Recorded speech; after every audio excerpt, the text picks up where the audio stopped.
નમસ્કાર મિત્રો, આજે આપણે વાત કરવાની છે SYBA ગુજરાતી પેપર નંબર 307. એનું નામ છે મધ્યકાલીન ગુજરાતી સાહિત્ય. હા, તો આ પેપરમાં મિત્રો આજે મધ્યકાલીન ગુજરાતી સાહિત્યના જે પ્રેરક બળો છે એ પ્રેરક બળોની આપણે અહીં ચર્ચા કરીશું. તો આપણે જાણીએ છીએ કે મધ્યયુગ એ ખાસ કરીને 11મી સદીથી લઈ અને દયારામ સુધીનો સમયગાળો એટલે મધ્યકાળ, અને આ યુગમાં જે સાહિત્ય રચાયું છે તે મધ્યકાલીન સાહિત્ય. હવે આ સાહિત્યના કેટલાક પ્રેરક બળો છે કે જેના પરિણામે મધ્યકાલીન સાહિત્ય ઉદ્ભવ્યું છે, વિકસ્યું છે. તો એને સમજવા માટે ખાસ કરીને તત્કાલીન યુગની એટલે કે મધ્યયુગની જે રાજકીય અને સામાજિક પાશ્વાદ ભૂમિકા છે એ ભૂમિકાને સમજવી જરૂરી છે. હવે આ ભૂમિકાની વાત કરીએ તો એમાં કેટલાક યુગો છે. તો એનો પ્રથમ યુગ છે સોલંકી વાઘેલા યુગ. તો આ યુગમાં જે કંઈ સાહિત્ય સર્જન થયું છે એ સર્જન ખાસ કરીને તત્કાલીન યુગના જે રાજાઓ છે એટલે કે સોલંકી યુગના જે રાજવીઓ છે એને આભારી છે. અહીં ખાસ કરીને જોઈએ તો આ જે યુગ છે, આ સમયગાળો છે, એ સમયગાળાને આબાદીનો યુગ પણ કહે છે. અર્થાત સોલંકી વાઘેલા યુગ છે એ યુગ આબાદીનો યુગ કહેવાય છે. અહીં જમીન અને જળમાર્ગે ગુજરાતનો વેપાર એ કાળમાં વધ્યો હતો અને ઘણી બધી આબાદી હતી. આ સમયમાં કેટલાક નગરો વસ્યા હતા અને સમૃદ્ધ થયા હતા. ઘણી જમીન ખેતીના ઉપયોગમાં આવી અને ઉત્તરોત્તર અહીં સતત વિકાસ થતો રહ્યો છે. તો અહીં જે યુગનો પ્રભાવ છે, અર્થાત જે શાંતિનો સમય છે, એ સમયને કારણે ઘણા બધા શિલ્પીઓ ગુજરાત બહારથી પણ અહીંયા આવ્યા હતા. અને ખાસ કરીને રાજસ્થાનમાંથી પોરવાડ, ઓસવાળ અને શ્રીમાળી વણિકોએ ગુજરાતમાં આવીને આ ધરતીને સમૃદ્ધ કરી છે. અને ગુજરાતને કેટલાક મહત્ત્વના મંત્રીઓ પણ આ સમયમાં મળ્યા છે. એ સાથે જ સિંધ, માળવા, કનોજ, ચેદીમંડળ ઉપરાંત અન્ય પણ ગુર્જર વીરોની હાક અહીં ગાજી ઉઠી હતી. આ સમયમાં વિમળ, વસ્તુપાળ અને તેજપાળ જેવા મુખ્ય મંત્રીઓ આપણે ગુજરાતી સાહિત્યને મળ્યા હતા, ગુજરાતને મળ્યા હતા. શેત્રુંજય અને ગિરનારના સુંદર કલાપૂર્ણ મંદિરોથી ગુર્જર ધરા જાણે એની એક આગવી એક શોભા એ સમયમાં આ સાહિત્યને પ્રાપ્ત કરી હતી. અને આ જે મંત્રીઓ છે, જે રાજવીઓ છે, એ રાજવીઓ ઘણા બધા વિદ્વાનો એટલે કે ખાસ કરીને પંડિતોને તેઓ રાજ્યાશ્રય આપતા હતા. અને એના પરિણામે સાહિત્યની જે પ્રવૃત્તિ છે એ પ્રવૃત્તિને વેગ મળ્યો છે. તો આ એક પ્રેરક બળ છે. ત્યારબાદનો જે સમયગાળો છે એ મુસલમાન સત્તાનો કાળ છે. હવે ઈસવીસન 1297માં અલાઉદ્દીન ખિલજીએ કરણ વાઘેલાને હરાવી અને પાટણ જીત્યું હતું. અને પછી જે મુસ્લિમ સત્તા છે એ મુસ્લિમ સત્તા એનો પ્રભાવ ગુજરાત પર પડે છે. તો અહીં આ સમયમાં કેટલાક યુદ્ધો પણ થયેલા છે અને આંતરિક વેરઝેરના પુરાવાઓ પણ આ સમયમાં મળે છે. ખાસ કરીને હિન્દુ વસ્તી અને એમાં મૂર્તિ, મંદિર અને એ મંદિરનું ભંજન, દૌલતની લૂંટ, સ્ત્રીઓની પજવણી, એ બાબતો, એવા કેટલાક અત્યાચારો આ સમયમાં જોવા મળે છે. આમ છતાં અહીં સંજોગો પ્રતિકૂળ છે.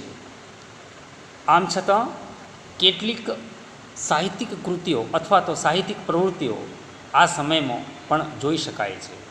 ખાસ કરીને જૈન સાધુઓ છે, એ જૈન સાધુઓએ ભૂગર્ભમાં જઈને નિરુપદ્રવ એવા ઉપાશ્રયોનો આશ્રય લીધો અને ત્યાં જઈ અને સરસ્વતીની ઉપાસના કરી છે. અને એ ઉપાસના કરતાં એમને કેટલુંક સાહિત્ય સર્જન પણ કર્યું છે. તો આવા કેટલાક જે જૈન દેરાસરો છે, જૈન આશ્રયાલયો છે, એ આશ્રયાલયો પણ એક પ્રકારનું એ સાહિત્યિક પરિબળ એટલે કે પ્રેરક બળ બની રહે છે.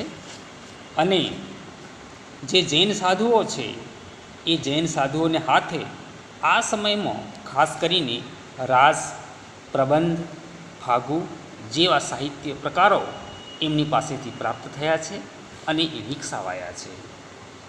અહીં ગોવર્ધન ત્રિપાઠી નોંધે છે તેમ આ સમયમાં ઘરોમાં, મંદિરોમાં અને નગરો તેમજ ગામડાઓના ધાર્મિક અને સામાજિક ઉત્સવો ઉજવાતા હતા. તેમ અહીં મેળાઓનું પણ વર્ણન થયેલું છે. એ સાહિત્યમાં પ્રજાની દેશભક્તિ, જેમણે મુસલમાન સેનાઓને પોતાની વીરતા બતાવી છે, એવા આગવા નમૂના પણ અહીં જોવા મળે છે. અને એના પરિણામે જ રણમલ છંદ અને કાનહળદે પ્રબંધ જેવી મહત્ત્વની સાહિત્ય કૃતિઓ આ સમયગાળામાંથી આપણને પ્રાપ્ત થાય છે. ત્યારબાદનો જે સમય છે, એ સમય સ્વાસ્થ્ય અને શાંતિનો ગાળો એ નામે ઓળખાય છે. એ ખાસ કરીને 14માંથી 16મા શતક સુધીનો જે સમયગાળો છે, એ સમયગાળામાં મુસ્લિમ અમલના 3 શતકમાં ગુજરાતે સારું એવું સાહિત્ય જન્માવ્યું છે.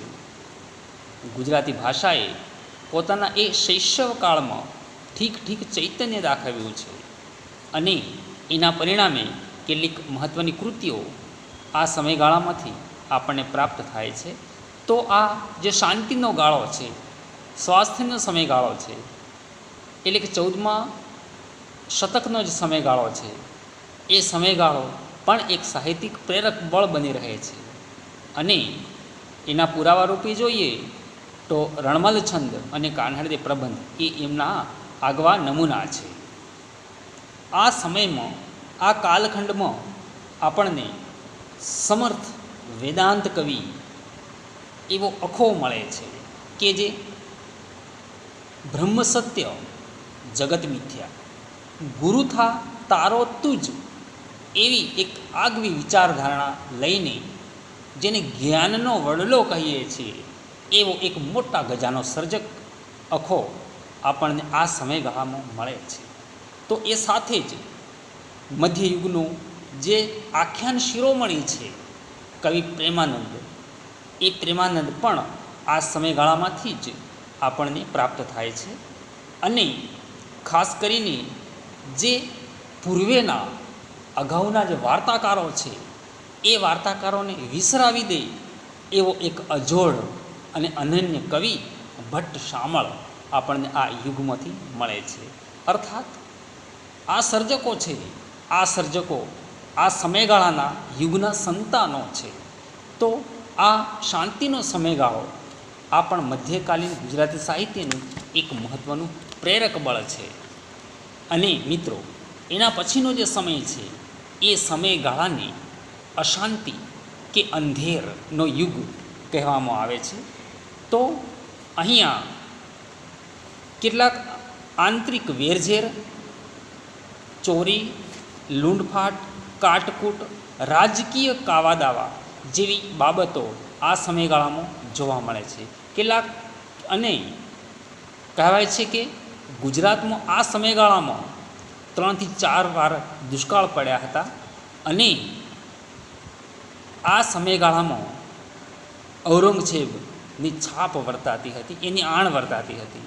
એટલે કેટલીક લાચારી તેમજ કેટલુંક વેઠવાનું પણ પ્રજાજનોને આવ્યું છે. નાની મોટી લડાઈઓ પણ થઈ છે. એવી ઘટનાઓ આ યુગમાં બની છે. આમ છતાં આ શતકના પૂર્વાર્ધે કવિ ભોજો ભગત, નિરાંત, બાપુ સાહેબ ગાયકવાડ, ગિરધાર અને સ્વામિનારાયણ સંપ્રદાયના સાધુઓ આપણને આ સમયમાંથી પ્રાપ્ત થયા છે. આ સર્જકોએ કેટલીક મહત્ત્વની અને સત્વશીલ રચનાઓ ગુજરાતને ચરણે ધરી છે. તો કવિ દયારામ જેવો એક ભક્ત કવિ, અર્થાત ખાસ કરીને ગરબીનો જે જનક છે, ગરબી સાહિત્ય સ્વરૂપનો જે જનક છે, એ સર્જક પણ આપણને આ યુગમાંથી પ્રાપ્ત થાય છે. હવે અને એનું કારણ જોઈએ તો અહીંયા અંગ્રેજોનું આગમન છે. બીજી રીતે કહીએ તો અંગ્રેજી સલ્તનતનું આગમન એ પણ મધ્યકાલીન ગુજરાતી સાહિત્યની એક જેને કહી શકાય કે એ પ્રેરક બળ છે. જે મધ્યયુગીન સાહિત્ય છે, આ સાહિત્યનું આ એક પ્રેરક બળ બની રહે છે કે અંગ્રેજોનું ભારતમાં આગમન. કેમ કે એમના આવવાથી ભારતમાં તેમજ ગુજરાતમાં ઘણાંશે સુવ્યવસ્થા જળવાઈ હતી. તો એના પરિણામે આ એક પ્રેરક બળ બની રહે છે. એના પછીની એક મહત્ત્વની બાબત કે અક્ષુબ્ધ આંતરજીવન. હવે પછીનો જે સમય છે, અર્થાત અંગ્રેજો જે આવ્યા એના પછીનો જે સમય છે, તો એ સમયના કેટલાક કાલખંડને, કેટલાક ભાગને આપણે અક્ષુબ્ધ આંતરજીવન કહીએ છીએ, આ સમયગાળાને. તો હવે અહીં ખાસ કરીને જે સાહિત્ય રચાય છે એ સાહિત્ય રજપૂત યુગની જે રજપૂત છે, એ સમાજ છે, એનો જે વીરાચાર છે એ વીરાચારને દર્શાવાયો છે.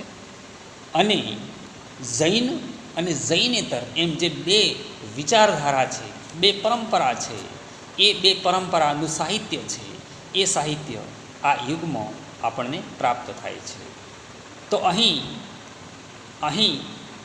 એણે જે પ્રજા છે એ પ્રજાને આ સમયગાળામાં શું કર્યું, તો કે આ સમયગાળામાં એમને પોતાનું જે જીવન હતું એ પહેલાંની જેમ, અર્થાત પૂર્વવત શરૂ કર્યું. અને પ્રજાએ જાણે કશું બન્યું જ ન હોય એવી રીતે જે પ્રકારનું જીવન અગાઉ જીવતા હતા એવું જીવન જીવવાનું આ લોકો શરૂઆત કરે છે. આ યુગની જે પ્રજા છે એ પ્રજા આવું જીવન જીવવાની શરૂઆત કરે છે. અને એમાં ખાસ કરીને જે તે પ્રજાના વ્રત, એમના નીતિ નિયમો અને ઉપવાસ કે એકટાણા લોકો કરતા રહે છે. ધાર્મિક અને સામાજિક પર્વોની ઉજવણી કરે છે. દેવ મંદિરોમાં ઉત્સવો થાય છે. અને સામાન્ય લોકો છે એ લોકો ખાસ કરીને ડાકોર, દ્વારકા, શત્રુંજય અને આબુ તેમજ ગિરનારની યાત્રાઓ પણ કરે છે. અને સવાર અને સંધ્યાની આરતી ગવાય છે. મંદિરોમાં ઝાલરોનો નાદ થાય છે. અને એમાં સીમંત, જનોઈ અને મરણ વિધિના જે ઉપચારો છે, અર્થાત જે વિધિ છે એ વિધિ પણ આ સમયમાં થાય છે. અર્થાત આ જે સમયગાળો છે એ સમયગાળો પણ મધ્યકાલીન જે સાહિત્ય છે એને પ્રેરનારો, એનો પ્રેરક બની રહે છે. એના પછીનો જે સમય છે એ સમય ખાસ કરીને એમાં મુસ્લિમ શાસકોની જે નીતિ છે એ નીતિની વાત કરી છે. તો અહીંયા એમની જે નીતિ છે એ નીતિમાં મોહમ્મદ ગઝની અને તૈમૂર એની જે લૂંટફાટ છે એની કેટલીક ચર્ચાઓ, એની કેટલીક વાત અહીં કરવામાં આવી છે. અને આવા સમય અને સંજોગોમાં પણ કેટલુંક સાહિત્ય સરસ પ્રકારનું આપણને અહીં મળી રહે છે. એમાં ખાસ કરીને મધ્યકાળમાં સંતોષી તેમના નિત્યનો ધ્યાન ધર્મ, પૂજાપાઠ અને દેવદર્શન, આ વ્રતો, ઉત્સવો એ આ સમયમાં પણ ચાલુ રહ્યા છે. ભજન, કીર્તન, ભક્તજનોની મંડળીઓ, પુરાણીઓની કથાઓ અને આખ્યાનકારોના આખ્યાનો આ સમયમાં ખૂબ વિકસ્યા હતા. અને આ સમયના સંતો અને ભક્તો એમની વાણી અને તીર્થયાત્રાઓ એ પણ સારા પ્રમાણમાં વિકસી હતી. પણ માણસ 24 કલાક ધાર્મિક વૃત્તિ અનુભવતો નથી, એ આપણે જાણીએ છીએ, સમજીએ છીએ. ઘડી બે ઘડી મનોરંજન પણ એના માટે આવશ્યક છે, જરૂરી છે. તો એ સમયમાં અર્થાત આ યુગમાં, આ સમયમાં, આ સમયગાળામાં, એ જમાનામાં એણે આવું હાસ્યનું કે મનોરંજનનું સાહિત્ય પણ પીરસ્યું છે. ખાસ કરીને અહીં કઠપૂતળીઓના નાચે, ચામખેડાના ખેલે, બજાણિયાના ખેલે, ભવાઈના વેશો, મેળાઓ અને જૈન સાધુઓની જે વાર્તાઓ છે, ભાટ ચારણોએ કથેલી જે વીરગાથાઓ છે, એ વીરગાથાઓમાં તત્કાલીન સમયમાં લોકોને કેવા પ્રકારનું અનુરંજન એટલે કે લોકાનુરંજન પ્રાપ્ત થયું હતું તે જોઈ શકાય છે. આટલું જ નહીં, પણ આ સમયમાં ભટ્ટ શામળ જેવો એક અનન્ય વાર્તાકાર મધ્યયુગને મળે છે અને એની જે અદ્ભુત રસિક વાર્તાઓ છે એ વાર્તાઓ થકી તત્કાલીન લોકજીવન ધબકતું રહ્યું છે એમ કહી શકાય. ટૂંકમાં આ સમયગાળો છે, આ સમયગાળામાં પણ મધ્યયુગની કેટલીક પ્રેરણા મળે એવા પ્રકારની તરકીબો, એવા પ્રકારના પ્રયાસો અહીંયા જોઈ શકાય છે. ત્યાર પછી કવિ સંસ્કારો, આ એક મહત્ત્વની બાબત છે. તો આ મધ્યકાલીન યુગમાં, આ સમયગાળામાં જુદા જુદા કવિઓ આ યુગને પ્રાપ્ત થયા છે એ આપણે જાણીએ છીએ. તો અહીં જુદા જુદા ધર્મના, જુદા જુદા સ્તરના અને ગુજરાતના જુદા જુદા સીમાડેથી સર્જકો ગુજરાતી સાહિત્યને પ્રાપ્ત થયા છે. હવે એ દરેક સર્જકો સાહિત્યના ઉપાસક છે અને આવી સરસ્વતીની ઉપાસના કરવામાં કોઈ જ પણ પ્રકારના કવિએ અથવા કોઈ પણ પ્રકારની કવયત્રીએ અહીં કોઈ ધર્મના, જ્ઞાતિના, વાડાના, સંપ્રદાયના એવા કોઈ જ બંધનો નડ્યા નથી. માત્ર અને માત્ર એમનું એક જ લક્ષ્ય હતું અને એ પણ સરસ્વતીની ઉપાસના. તો એવી સરસ્વતીની ઉપાસના કરવામાં નરસિંહ, મીરા, અખો, શામળ જેવા જે સર્જકો છે એ સર્જકોએ યથાવકાશ, યથાશક્તિ એમનાથી જે બની એ સાહિત્ય સેવા આ યુગને કરી છે. અર્થાત આ યુગનું જે જનજીવન છે એમાં તત્કાલીન લોકાનુરંજન તેમજ સાહિત્યની સેવા એમણે કરી છે. આ સર્જકો એ માત્ર કવિ તરીકે ઓળખાવતા નથી, પણ પોતાને એક દાસ કે પોતાને ભક્ત કે સંત જેવા નામે ઓળખાવે છે અને સાહિત્યની સેવા કરે છે. અહીં સ્વામિનારાયણ સંપ્રદાયના સાધુઓ તેમજ કબીરપંથી સંતો પણ આપણને આ યુગમાં મળ્યા છે અને એ સર્જકોએ ખૂબ જ મોટી સેવા આ યુગની મોટી સેવા કરી છે. અર્થાત અહીં જે કવિઓ છે એની સંસ્કાર સેવા છે એ પણ મધ્યકાલીન ગુજરાતી સાહિત્યનું એક પ્રેરક બળ બની રહે છે. આ રીતે જે મધ્યયુગ છે એ મધ્યયુગમાં જુદા જુદા પ્રેરક બળો છે. એ દરેક પ્રેરક બળો મધ્યયુગીની જે સાહિત્ય છે એ સાહિત્યને પ્રેરતું રહ્યું છે, એને ઉજાગર કરતો રહ્યો છે. હવે આ જે સવાલ છે એ સવાલને વિસ્તૃત રીતે સમજવા માટે સંપાદક અનંતરાય રાવળ એની એક બુક છે કે મધ્યકાલીન ગુજરાતી સાહિત્યનો ઇતિહાસ. એ બુકની અંદર આનો વિશેષ સંદર્ભ મળી શકે છે. એ સાથે જ એક બીજી કૃતિ છે કે મધ્યકાલીન ગુજરાતી સાહિત્યનો ઇતિહાસ અને એના જે સંપાદક છે એ સંપાદક ડૉક્ટર રમેશ ત્રિવેદી છે. તો એ બુક તમે વાંચો તો એમાં પણ એનો વિશેષ રેફરન્સ મળી રહે છે. હવે આશા રાખું છું કે આ જે ચર્ચા થઈ એ ચર્ચામાં આપને સમજ પડી હશે અને એની વિસ્તૃત માહિતી માટે આ જે બે સંદર્ભ પુસ્તકોની વાત કરી એ પુસ્તકો તમારે અચૂક અને અવશ્ય વાંચવા કે જેના પરિણામે એનાથી પણ ડીપમાં એના ઊંડાણમાં તમે જઈ શકો. મિત્રો, સાહિત્ય એ સાગર છે. સાહિત્યને કોઈ ચોક્કસ ચોકઠામાં બાંધી શકાય નહીં. એની જે સીમા છે એ સીમા કોઈ નક્કી નથી, એ અસીમ છે સાહિત્ય. પણ જેટલું જરૂરી હોય એટલું જે તે સંદર્ભ ગ્રંથો છે એ ગ્રંથોમાંથી લેવું એ આપણું કર્તવ્ય છે. અને એમાં જેટલો સંદર્ભ આપણે વાંચીશું એટલું જ આપણને એટલું જ સમજમાં આવશે. તો આજના વિડીયોમાં આટલી વાત રાખીએ. હવે એના પછીની વાત નેક્સ્ટ વિડીયોમાં કરીશું. Okay, thank you very much. જય હિન્દ.